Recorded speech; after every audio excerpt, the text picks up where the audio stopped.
Oh Dios, nuestros oídos han oído y nuestros padres nos han contado las proezas que realizaste en sus días, en aquellos tiempos pasados. Con tu mano echaste fuera a las naciones y en su lugar estableciste a nuestros padres.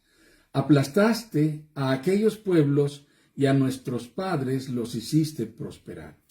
Porque no fue su espada la que conquistó la tierra, ni fue su brazo el que les dio la victoria.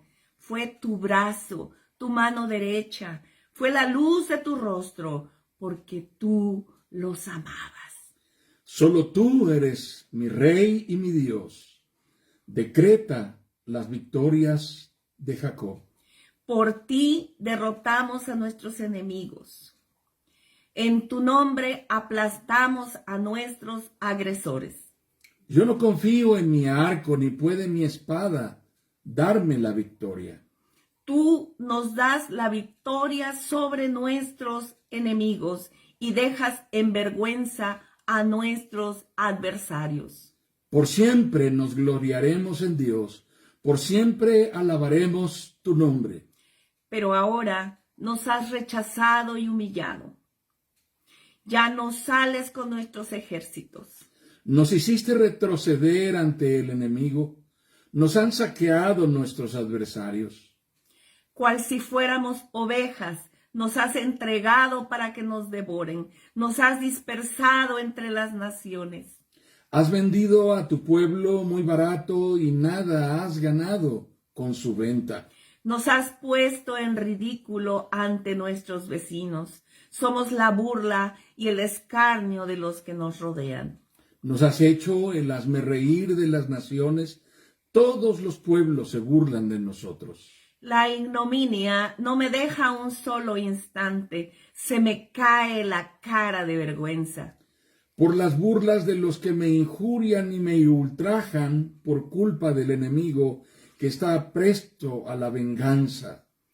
Todo esto nos ha sucedido a pesar de que nunca te olvidamos ni faltamos jamás a tu pacto. No te hemos sido infieles, ni nos hemos apartado de tu senda. Pero tú nos arrojaste a una cueva de chacales, nos envolviste en la más densa oscuridad. Si hubiéramos olvidado el nombre de nuestro Dios o tendido nuestras manos a un Dios extraño, ¿acaso Dios no lo habría descubierto, ya que Él conoce los más íntimos secretos? por tu causa siempre nos llevan a la muerte, nos tratan como a ovejas para el matadero. Despierta, Señor. ¿Por qué duermes? Levántate, no nos rechaces para siempre. ¿Por qué escondes tu rostro y te olvidas de nuestro sufrimiento y opresión? Estamos abatidos hasta el polvo. Nuestro cuerpo se arrastra por el suelo. Levántate, ven a ayudarnos. Por tu gran amor, rescátanos. Salmos 44, versículos 1 al 26 hemos leído. Amén. Estamos iniciando un nuevo tiempo de estudio en la palabra esta noche. Y este tiempo de estudio en la palabra que estamos iniciando será centrado en el tema la escuela de la oración. Y podríamos pensar que, ¿por qué la razón de la escuela de la oración? ¿Por qué pensar en un tema que tiene que ver con oración y hablar o abordarlo como si se tratara de una escuela, precisamente como lo estamos planteando? El propósito de ello, hermanas, es que una de las cosas esenciales que todo creyente en Jesucristo debe adquirir y aprender como parte de su experiencia en su caminar con Dios, a través del discipulado inicial, es decir, a través del tiempo en el cual, en el principio de su fe, está siendo formado para encontrarle una forma de apego a su vida espiritual, en el trato con Dios, para encontrar en la palabra un refugio, para aprender de alguien más maduro en la fe cómo refugiarse en Dios en los momentos de adversidad y en los momentos de crisis, es precisamente la oración. Alguien tiene que enseñarnos a orar. Y yo me pregunto, ¿quién nos enseñó a orar a nosotros? ¿Quién te enseñó a orar a ti? ¿Quién le enseñó a orar a usted? Recuerde, ¿de quién aprendió acerca de la oración? Para mí es muy claro que cuando nuestro Señor Jesucristo llamó a los apóstoles, a aquellos que estarían con Él y que caminarían con Él a lo largo de su ministerio, nunca aparentemente en lo que leemos en el momento del llamado y enseguida después del llamado, parece haber una enseñanza explícita acerca de la oración. Hasta que hay un momento en el cual ellos le piden, maestro, enséñanos a orar. Y pareciera que esto es como una especie de provocación de parte de Jesús. Porque lo primero que el maestro hace es mostrarles lo que sucede cuando alguien se refugia en el Padre a través de la oración. Y cuando ellos lo ven a través del ejemplo de Jesús, cuando ellos aprecian la manera en que Jesús se fortalece en la comunión íntima con el Padre, entonces vienen a Él y le piden que Él les enseñe a orar. Así es como en nuestro Señor Jesucristo los introduce a la oración. No es una escuela común, desafortunadamente. Es más fácil enseñarle a alguien a rezar, pero hay una diferencia muy grande entre orar y rezar. Porque rezar significa repetir la oración que alguien más elaboró. Y rezar implica que yo podré repetir muchas veces la misma oración. Y esto me retribuirá a mí cierta tranquilidad, cierta certidumbre. Es como una especie de ejercicio, una especie de dinámica, pero es más un ritual. Rezar es un rito, es un acto litúrgico, es un acto de carácter ceremonial y religioso. A diferencia de ello, la oración es un acto devocional, es un acto de comunión personal e íntima con Dios. La oración es un contacto con Dios. Es intimidad con Dios, es relación con Dios, es compañerismo con el Dios que me escucha y que me puede responder. La oración es una necesidad en la vida de todo hijo de Dios. Esa es la razón por la cual Dios nos dotó de este medio de gracia, esta forma de acceder a su presencia. Es entonces la oración, la concreción, la forma más concreta de mi trato con Dios. La oración y la palabra de Dios le dan concreción a mi condición de hijo de Dios.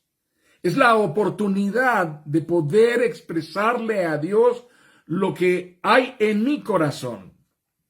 Es interesante cuando leemos el salmo que acabamos de leer, que es el Salmo 44, que hay un lenguaje fuerte en el salmista. Las expresiones que leemos en el Salmo 44 son expresiones fuertes, en algún momento incluso de reclamo a Dios, como una especie de reproche dirigido a Dios, como diciéndole, ¿por qué estás haciendo esto con nosotros cuando nosotros no te hemos fallado? Es vaciar el corazón delante de Dios. Es venir a Dios y rendir nuestro corazón, derramando nuestra alma en su presencia. Es la oportunidad de poderle expresar a Él lo que hay en nuestro interior. Así que la oración significa para nosotros saber todo el tiempo que podemos ir al Señor en cualquier lugar, en cualquier circunstancia, en cualquier momento. Ahora bien, una de las ideas más irresponsables que yo he escuchado acerca de la oración es la de aquellos creyentes que afirman, pero ¿para qué orar? ¿Por qué insisten tanto en que debemos orar, que oremos, que necesitamos orar más? Si Dios lo sabe todo, Dios sabe todo lo que necesito, ¿por qué tengo que ir y decirle las cosas?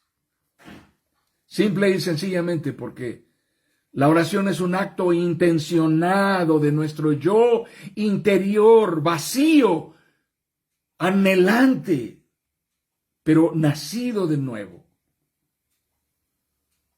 Anhelante de la comunión con el Padre, que nos ha dado una naturaleza nueva como hijos suyos a través de Jesucristo. ¿Y qué es lo que anhelamos? Sino experimentar una completa dependencia de Él. Así que lo que cuenta en la oración no es la elocuencia. Yo sé que admiramos a aquellas personas que oran con elocuencia, que se paran frente a un grupo de creyentes y hacen uso de la palabra y parecen dirigirse a Dios con tanta fluidez, con tanta prosapia, con tanto una riqueza del lenguaje y saben cómo decir las cosas. Pero yo quiero remitirme y quiero poner el ejemplo de lo que sucede cuando uno es padre por primera vez. Nosotros acabamos de disfrutar de algunos días, estuvimos visitando a nuestros hijos y nuestra nieta es una bebé que todavía no habla, pero hace unas exclamaciones y pega unos gritos y parece que puede decir que está feliz de la manera en que lo hace. Y nosotros vemos cómo lo que ella hace cuando expresa con estas exclamaciones y con estos gritos lo que siente, nos impacta como si ella estuviera diciendo algo muy elocuente. Y no son más que las exclamaciones de un bebé. Nuestro nieto acaba de nacer. Y nuestra hija Danae, esposa de nuestro hijo Ricardo, nos envía uno de los primeros videos del bebé recién nacido durmiendo en casa ya. Y es un videíto de unos cuantos segundos en donde el bebé parece estar exclamando mientras duerme. Y nosotros estamos oyendo esto embobados como abuelitos que estamos estrenándonos de un bebé y decimos, qué maravilloso, qué belleza. Y uso esto como ejemplo, no para presumir a nuestros nietos que son preciosos y que nos tienen loquitos de cabeza, sino para decirles cuánto el Padre disfruta que vayamos a Él y que le abramos nuestro corazón en nuestras propias palabras sin necesidad de una especialidad, de un diplomado en lenguaje para orar.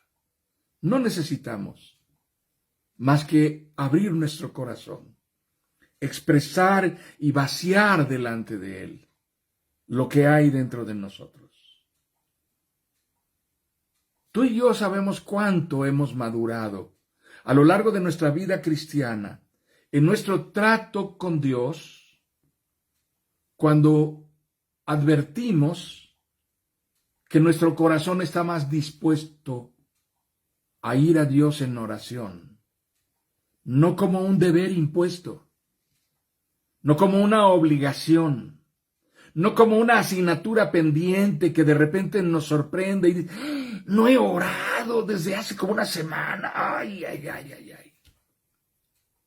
sino como un acto espontáneo de nuestro ser interior anhelante de la presencia del Padre. No solo eso, advertimos que tanto hemos madurado en nuestro trato con Dios, además de la naturalidad y la espontaneidad con la cual acudimos al Padre en oración y no como una tarea pendiente por cumplir. Cuando hemos descubierto que cada vez que oramos, hallamos en el Padre que nos escucha un refugio portentoso en medio de la tempestad, sin importar de qué tamaño sea la tempestad. Nuestra madurez se consolida en esta forma de dependencia de Dios, del Dios de nuestra salvación, cuando vamos a Él a partir de esta experiencia interior de ir a Él para hallar en Él nuestro escondedero. Cuando hemos ido al Padre con una necesidad, con una ansiedad o con una cosa que nos agobia, que nos aflige, y venimos a Él y le presentamos nuestra causa. Pero la madurez también se revela cuando al final de nuestra oración, como lo ha hecho en su propia experiencia nuestro Señor Jesucristo, cuando al final de nuestra oración tenemos la certidumbre de podernos abandonar en la soberanía de su voluntad, diciéndole: Señor, esto es lo que yo quisiera, esto es lo que he anhelado, eso es lo que te pido, por esto he venido a buscarte, pero estoy dispuesto a aceptar lo que tú determines. Estoy dispuesto a hacer tu voluntad. Estoy dispuesto a ajustar mi vida y a ajustar mi oración a tu señorío y a tu soberanía. Así que la oración es entonces como una especie de termómetro de nuestra madurez en el trato con Dios. La oración no solamente es pararnos delante de Dios y discursar como si se tratara de una especie de manera de impresionar a otros que nos oigan y digan: ¡ay, qué bonito lo hace! ¡Qué bien! ¡Con qué soltura se desenvuelve!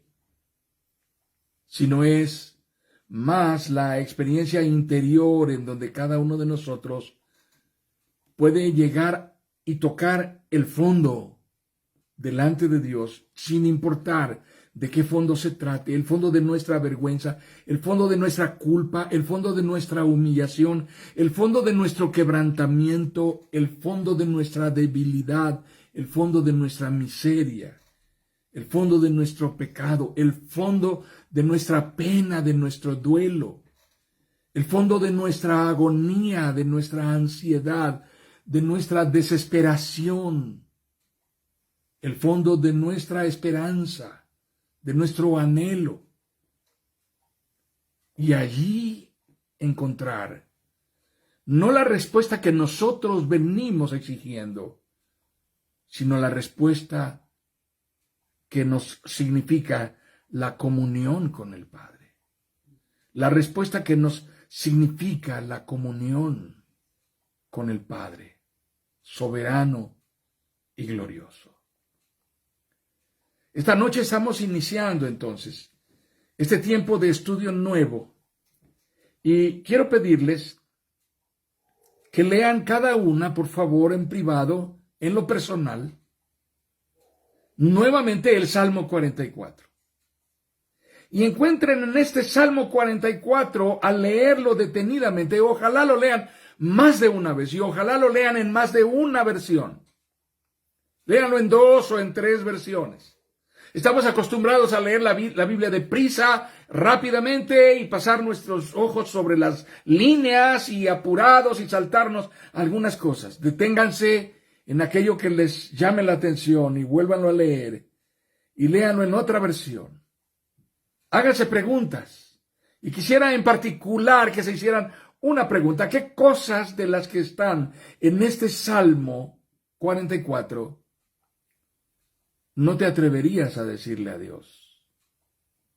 ¿No te sentirías en la posibilidad de hablarle así a Dios? ¿Qué cosas te tentarías el corazón antes de decírselas a Dios tal y como se las dice el salmista? Lee de nuevo el Salmo 44 en privado, en lo íntimo, y reflexiona en lo que dice el Salmo. Y considera ¿Qué cosas de las que están aquí yo no le diría a Dios? No me atrevería. Y también pregúntate en lo que estás leyendo, ¿qué estructura hay en la oración? ¿Cómo comienza y cómo sigue después? ¿Cómo desarrolla lo que hay en su corazón y lo va exponiendo y al final cómo concluye su oración? Y compara eso con tu manera, la manera suya de orar habitualmente. Vamos a continuar tratando temas sobre la oración. Hoy quiero decirles dos cosas más antes de concluir porque vamos a tener una sesión breve este día.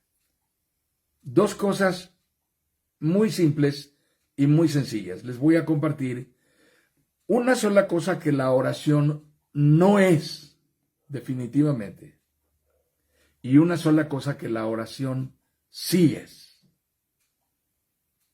La primera cosa que quiero decirles que la oración no es, y bajo ninguna circunstancia, por favor, lleguen a pensar que la oración es algo como esto. La oración no es una disciplina o un hábito cristiano impuesto ritualmente como una especie de penitencia. He oído muchas veces a líderes y pastores diciéndole a alguien, te hace falta orar más. Como si las personas orando media hora más pudieran conseguir cosas mejores. Sí, te casaste con esa mujer que parece endemoniada porque no oraste lo suficiente. No creo eso, sinceramente. Pienso que las personas oramos de tal manera que la calidad de nuestro tiempo en oración, en la presencia de Dios y la persistencia en esta forma de oración, de rendición delante de Dios, más que un rito y más que una actitud sacrificial y penitencial, como una especie de disciplina impuesta para cumplir con una cierta tarifa de horas de oración para lograr ciertas cosas, debiéramos estar pensando diferente.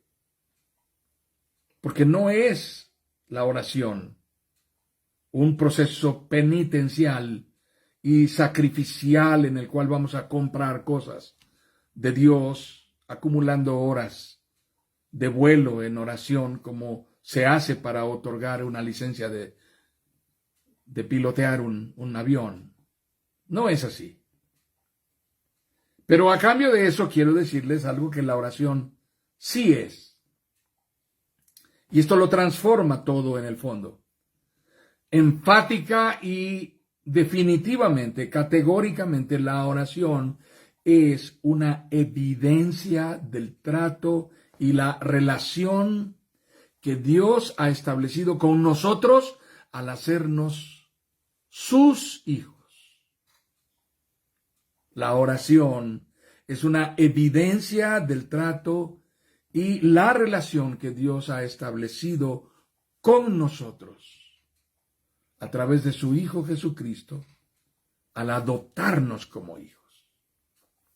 ¿Qué significa esto? Lo que la oración sí es, nos dice cada vez que oramos, no eres un extraño para Dios.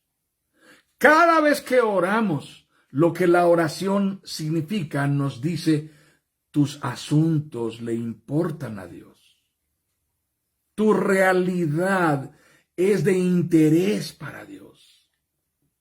Cuando oramos desde esta convicción de que la oración es una evidencia del trato y de la relación que tenemos con el Padre a través de su Hijo Jesucristo, en calidad de hijos amados, entrañables, por los que Él ha pagado un precio tan alto, debemos saber que Dios está interesado en nuestra causa. Se ocupa de lo que nos aflige, le importa lo que nos apena. Hará algo con relación a aquello que nos amenaza. porque somos sus hijos. La oración nos dice eso. Testifica de nuestra calidad ante el Padre. No somos extraños para Dios.